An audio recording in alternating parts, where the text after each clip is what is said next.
Please join me in welcoming Renee Rhodd, Director of the Transfer Resource Center at Queensborough Community College. Her journey began as a part-time admissions counselor with what's now the CUNY Welcome Center. Next, she became the founding transfer advisor at BMCC, Borough Manhattan Community College, where she helped build their academic advisement and transfer center from the ground up. In 2001, she brought her expertise to Queensborough, stepping in the role of coordinator for the dual joint QCC Queens College Childhood Education Program. And now, as the director of the Transfer Resource Center, she and her team support students through workshops, personalized advising, scholarship guidance, and the annual Fall Transfer College Fair. Her work reflects the larger mission at Queensborough of creating a supportive environment that empowers students to set goals and make smooth transitions toward reaching them. Renee, very glad to have you here. Thank you I know so much. You're looking at me like, wow, that's a lot. Yeah. Yeah. That's exactly what I thought when I thought about you as I was researching for this. You've been working with CUNY students for nearly 3 decades. What drew you to academic advising? Well, thank you for having me today, Tanisha. I think something that may resonate with a lot of our students in terms of how you select a career or fall into a career, which is kind of what happened with me. I was at Borough College, my last semester there. I volunteered to be a peer mentor for the freshman orientation series that they had. And at the end of the semester, the advisor that was running that particular section asked me, what are you doing after graduation? And I said, well, I'm still looking for a job. I haven't found anything. She said, well, apply for this position at the CUNY Welcome Center. It's part-time, but you never know. And that's how I stumbled into higher ed. I started there training as an admissions counselor, and then from there transitioned to BMCC as an admissions counselor, and then ultimately to transfer counselor, and just stayed in the field. I just liked working with students, even though my background was business, international marketing. I just kind of liked what I was doing. And I saw a lot of myself in students that I was working with. I was going to say, what did you see in those early days of advising and working with students that sort of gave you that glow? Like, oh, this is it. I like this. What were you seeing happening with them? I think the fact that they were coming in and not aware of what was available to them, especially at the community college level. And knowing that when I started college, I came to this country, and I was thinking about it as well, 40 years ago. And I completed high school here, and my parents didn't know anything about the American educational system. And the program I wanted to pursue was actually at a community college. And not knowing that community colleges were also a step for the first step and an opportunity to bigger things, the immediate reaction my parents had was like, you're not going to a community college. You're going to go to a college, a university. So I ended up at Borough. So now, years later, learning about the system and realizing that it's not a dead end, it's actually a beginning.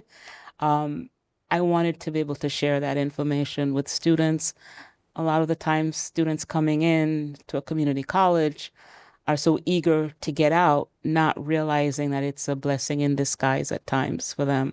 And so that's what I wanted to share with students, to give them as much information as possible so they would have, the information to make the best decision for them at that point in their lives. I like that, because that is indeed the challenge of many community colleges, dispelling that myth that this is not the dead end. This is really a launching pad for so many things. So you had this bug, you had this excitement, and then you go to BMCC and you helped launch their transfer center. Right. So what was that experience like? That was interesting because it was a change from advising to now they're going to pull in transfer. It was a small center at the time. but it has expanded over the years. And so just seeing all the different changes through transfer and advising, it was holistic in the sense that you were meeting with students and you were advising them strategically for completing their 2-year degree, as well as ensuring that they took courses that could fulfill their pathways, their prereqs at the 4-year institution. So that was part of what I liked. And I brought that thinking, that philosophy with me here. I know in some cases, in some colleges or community colleges, advisors don't really think that way. They think, let's get the student out. This is what they need to complete their 2-year degree, without looking ahead to kind of see how can that also help the student to complete what they will need at the 4-year institution. Yeah. And I was going to ask you, what are some of the misconceptions that students have about the transfer process, and how do you work them through that? So I think some of the misconceptions that students have, the main one is that I have to graduate, I have to complete everything and then apply. It's not that way. You have to actually, I mean, if they think back to when they were in high school, they didn't graduate and then apply. They actually applied like in the fall of the semester when they're planning to. I was going to say that real planning started actually your junior year. Exactly. Yeah, like 2 years ahead, which is where you are when you first start here. Yeah. Right. So that's exactly the same thinking. When you are here, you don't wait until you graduate or until you're at the commencement, because we usually at end of commencement, we're inundated with phone calls. I graduated because now I have my degree, so it's absolutely sure that I'm going to be transitioning. Meanwhile, we've been emailing students from the time they hit 30 credits and saying, hey, you've hit your milestone. Think about it. Start thinking about it. And so getting that across to students and letting them realize you need to plan ahead and not wait until the last minute. I was going to say, you talking about high school, that really was an aha moment, because you're right. When you're in high school by junior year, you are totally thinking, already planning. And that 2 years, that's the last 2 of the 4, but traditionally you're in community college 2 or 3 years. So you need to start this right away. Right. Yeah. I think, some students and their families think that, it's delaying 4-year, but you're actually fast tracking, because those first 2 years at a community college, you need to be planning. You really need to be planning out the gate. If you have a friend that's at Queens College or a 4-year institution, they have 2 years in which to kind of figure things out. But here, you don't have 2 years. You really you have to be on top immediately and start thinking, not that you're going to leave and not get your degree, but that I am going to earn my degree, but at the same time, I need to figure out what my career path is going to be. And so based on that, what my degree program will be, so that you select the right program that will align with where you want to be for your 4-year program. And while you're doing that, take advantage of the resources on campus. Yes, that's always the hard thing, to remind them, like, we have all of these resources. You have paid for them. Exactly. Take advantage of them. Yeah. So we're talking about that misconception that some students have. But what interested me in having this conversation with you was we were in a meeting and you talked about some of the miscommunications and misconceptions that colleagues have. Can you talk a little bit about that, and why you as your team have been thinking about different ways to brand it because of that? Right. And so some of the things that we've come across in terms of challenges for, promoting some of our events and workshops and talking about transfer, it's the word transfer, right? It's a thinking that, okay, if students hear transfer or see the center too soon, too early in their academic career, it means that they will want to leave before earning their degree. And that is not something that we are working to do. I mean, there are some instances where our students may have to leave before earning their degree because we don't have the program here for them, or they have to move. But generally, our students that come want to earn their degree. they want to look for information that will help them to be better, to be the best that they can be, so that they'll have a very strong application when they're transferring. They can take advantage of the transfer scholarships. And these are scholarships that are only available to students with their associate's degree. So many times, we'll see an incoming freshman. So we'll see students that will get admitted in admissions, and they'll make their way over to our office and want to transfer. And then we'll start talking to them about the opportunities and transfer scholarships. And there are a lot of scholarships that students can take advantage of that they would not have had access to coming in at a four-year institution, or even if they started at a four-year college and then came to us. There are scholarships that the fact that they had a four-year, they're automatically not eligible for those transfer scholarships. I wonder, do the students recognize at any point, or only if they actively seek it out, that there are specific scholarships that only they can get because they are, community college students?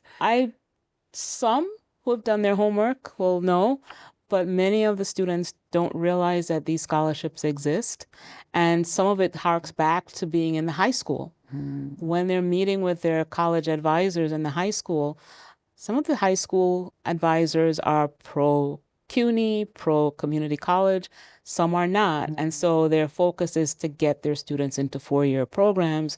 And so they don't even talk about some of the opportunities for community colleges, or they may not even be aware that these exist. So when you see a student coming in and they're not sure, they want to leave immediately, and then you have this conversation with them, or they'll say, well, my advisor told me to come to QCC for a semester and then transfer. And you'll say, well, which advisor? Because I'm thinking no advisor at QCC would say this. And then you learn, well, it's their high school advisor, the high school counselor, that will say, go for a semester and then transfer. And it's not that simple, because if you come for one semester, you still do not have a transcript. So it's not really going to help in that, making that transition. So it's a lot, I think, a little bit more of educating, people that are off campus, as well as in addition to our colleagues on campus.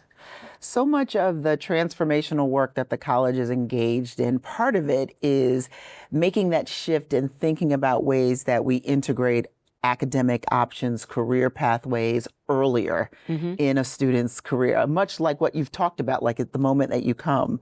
Right. How difficult is it for you to engage in that shift in thinking with the students when they come in? So it is a challenge to engage them when they come in. However, once we sit them down and we talk to them about their program, and we'll make sure that they're in the right degree program. If they're not, then we will say, have you met with a career counselor? They say no, then we connect them with a career counselor. I said, once you speak to the career counselor, then circle back and visit with us, and then we have a better idea of where would be the best fit for you to go, and then we can share more information about transfer scholarships. If it's a STEM-related field, then we'll also talk to them about research opportunities on campus. I don't think many of our students, realize that they can do research at community college level. They don't. But then once they do, they excel. Yeah, and it's really a good opportunity to have that on their transcript, on their resume. I don't think at the four-year college that a student within their first 2 years is getting that access to research, and a lot of our faculty are superstars in their field. So to be able to do research with a faculty member that knows their area of study, it's really a great opportunity for students. You talked a lot about the scholarships. What role does having these particular scholarships and some of the articulation agreements that we have play in the successful transfer process, if you will? So it actually, the agreements play a really strong role in the fact that once students follow the prescribed courses that is outlined in the agreement, they know that those credits will transfer over and will be applied to their four-year degree. Many instances, they're going in as a junior level student, and they'll get their credits applied. So that's a big deal. They're saving money that way. They've taken half of their year's studies here at a more affordable rate. In many cases, probably smaller class sizes as well, more access to support on campus because we have a wonderful center for tutoring and academic support, not to mention the academic advisors that support our students as well. There's just so much happening on campus that supports our students. So I think having those articulation agreements in place is helpful. Students know ahead of time what they need to take for their program. They also know that those credits will transfer, so they don't have to worry about losing credits. And let's say that they transfer and something crazy happens with their credits, they can always reach out back to the Transfer Resource Center. Let us know what's happening, because sometimes things change in curriculum because, colleges are always updating their programs because they want to be on the cutting edge and they want to have their students on the cutting edge. So if something happens and you don't receive your credits and you completed an articulation agreement, let us know at QCC, and we will do the legwork to find out what's happening so that can be corrected so that you get your credits and students coming behind you will also get their credits. That's good to know. Yeah. That's very good to know. You've been doing this nearly 30 years, as we just discussed. In your experience, what separates a student who has a successful transfer versus a student who does not have successful transfer? Couple of things. First, reading emails. The students need to read their emails. I was going to say, as a communications person, so do the faculty and staff. But yeah, because there's a lot of information that gets sent. No one reads it. Via emails. So that's one thing. Being on top of your schedule, asking questions. Even if you're shy, I know it takes some time because I'm shy too, but get out of your shell and ask questions. Build relationships with your advisor, your academic advisor. Some students are required to see their advisors, their academic advisors, whereas others maybe once a semester, but at least make that effort to connect with an advisor or a faculty member so that you can learn about what's happening on campus. Check out the website. There's a lot of information on the QCC website that you can look at as well and just do some research. In the old days, I would say read everything on the bulletin boards, but we have bulletin boards, but not as many flyers on there, but we have digital bulletin boards. Check that out and see what's available that you can take advantage of and just apply to any and everything that you see. You talked about that. I know so much of that you reinforce in the Transfer Resource Office, but are there things that faculty and staff can do to support students in having successful transfer experiences? Definitely. They can share information with students. We are open to, although it's a small staff, we're open to visiting classrooms and just doing a quick 10-minute presentation about transfer services that we offer. In the fall, we have our transfer fair, which actually is coming up September 10th. We invite faculty and staff to stop by the fair. If you want to, that would also be great if you brought your class, especially if you have an upper program, like a higher level course, and these are students that might be graduating. You can offer them credits to come to the workshop, come to the fair, things like that. Students love to see faculty in our workshops. The times when we have a lot of virtual workshops, and the few times that we've had faculty in the room with us, you can tell the students are like, I can't believe this professor is in this workshop with us. They like to see professors in there because they know they can ask questions. They view it as that they care about their well-being and that they're doing well in school. So that's one other way to help with communicating anything about transfer issues and transfer resources on campus. So for the student who's just started, should go to that transfer resource. I know they're probably thinking to themselves, I just got here. Yeah. But what's the message for them to be able to attend that or to come to that? So for new students, they can stop in just to introduce themselves to us. We can provide information about the articulation agreements. So my feeling is that if you know that these agreements exist, you know what you have to work towards. And it's not that you're going to transfer at the end of the semester, but you at least know that there's a an agreement for my program and this is where it goes, or there's a transfer scholars network that you can become a part of, and it allows you to have access to some of the highly selective colleges in the country. If that's where your goal is to attend MIT or Johns Hopkins, know that this exists and this is what you're going to work towards, as opposed to coming in and having no clue that these resources exist. So the freshmen come in, let us know who you are, and just stop by. It's a small office, but you can always stop by, talk to us. And once we get to know you as well, you have another group of people that can write letters of recommendations for you. Very good point. Right? Not just faculty, but A very good point. yeah. Because you'll always need that for so many different things. Yeah. How has the transfer planning process changed over the years?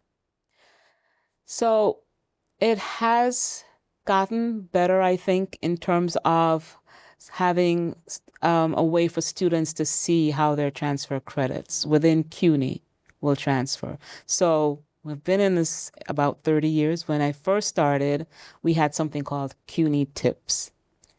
And CUNY Tips was on paper. It was a grid, a little booklet that students could flip through and, use a ruler to go across the chart to see how their credits would transfer from one community college to a senior college. Now it's digitized. It's online. It's amazing. Any student can use it. And it's even better if you are a CUNY student and you use your CUNY ID to log in, your credentials. You can actually personalize it and see how those credits will be applied based on what you've taken at QC. So that's been helpful. There is a lot more information for transfer students. There's even a short video for students who are looking to transfer within CUNY that walks them through the steps of completing a transfer application. So I think over the years, it's gotten better in terms of where we're now focusing on transfer students. It used to be just freshmen, and there is a lot of information out there for freshmen. But now we could see that there is information available for transfer. Many of the four-year institutions are also setting up transfer hubs, which is specifically to service transfer students and whatever issues they may have, making that transition to a four-year college. So that's coming out now. So I think that's helpful for students to know. I know prior to becoming the director of the Transfer Resource Center, I worked as the coordinator for the dual joint program with Queens in education. And that was good. And really, to have that happening, to have someone that was on both campuses was helpful because, one of the things I would see are the QCC students here. And then when they got to Queens, I would see them there and I could advocate for them on their behalf as well. And so that was helpful. And so that's being expanded now, I think, across CUNY, where you have different initiatives or popping up and addressing some of these issues and having staff available to work with transfer students. So I think that's the best thing that I've seen over the years. A lot of changes that really support the community college student transfer process that I don't think really existed when it first started. No. And I think it's taken some time for not only in CUNY, but in the university and higher ed in general, four-year colleges realizing that many of their students are transfer students. They're really not freshmen, your typical freshmen. They are transfer students. So to not address them coming in and you have a large percentage that are transfer, you're really dropping the ball on your constituents and making them feel like they belong on these campuses. So now they're addressing that. And I think it can only get better from here. Yeah. So what keeps you motivated all these years? So basically, just working with students and coming back and seeing that they're going to learn as much as possible and giving them, along with my team, as much information as possible so that they can make an informed decision. I think about it like as a parent, you want your child to have as much information so that they can make the right decisions for themselves. It's no different, but in terms of the world of transfer, you want to make sure that they have everything that they need, that they can then make that decision. If you tell them about a scholarship and they know about it and they decide not to apply, that's, that's as much as you can do, but at least they know. At least they know. At least they know. They know that it's there. Okay. So before we wrap up, I wanted to ask you if there's any moment or any student or any transfer story that sticks with you even today. I think for me, I actually have one. And this is someone that I had met, actually two. Someone I met when I was advising the education majors. And I had a student who was working. She was a stay-at-home mom, but decided to come back to school to become a teacher. And one day she came in, she wanted me to talk to her husband. And she said, I'm coming to school, but I'm having difficulty at home because my husband thinks I should stay at home, take care of the children. My mother-in-law feels the same way, that I should stay at home, take care of the children. Why am I going to school? And she said, I just want to help him because I see how hard he's working and I want to contribute. And she's now a teacher. I see her. We're connected on Facebook. I still see what she's up to, and I see that she is working as a teacher in the DOE, which is now CPS, I think. They changed the name. But she went on, got her undergrad, got her master's.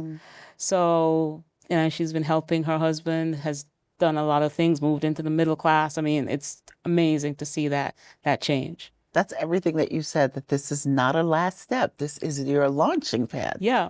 And then I've also worked with an adult learner who came back to school, wanted to become a teacher.